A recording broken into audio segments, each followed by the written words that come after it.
Hey friends, if you wish to enable variable refresh rate for games in Windows 11, then please watch this video.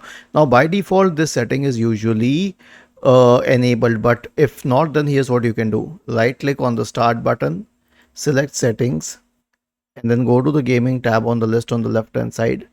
Select game bar in the right pane, select graphics, expand this list for advanced graphic settings, and this is where you'll find the variable refresh rate toggle switch, so you can turn it off or on according to your requirements. Now why is it important? Because see, here's the thing. If your system, for example my system supports up to a 144 hertz refresh rate, but there are some games which may have a lower refresh rate, and that changes to higher if your system can accommodate that.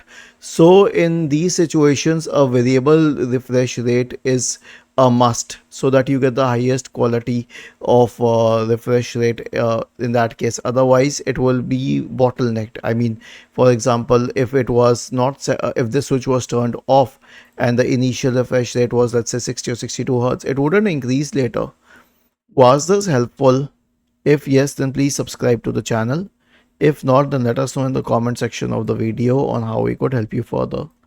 Thank you for watching this video and have a nice day.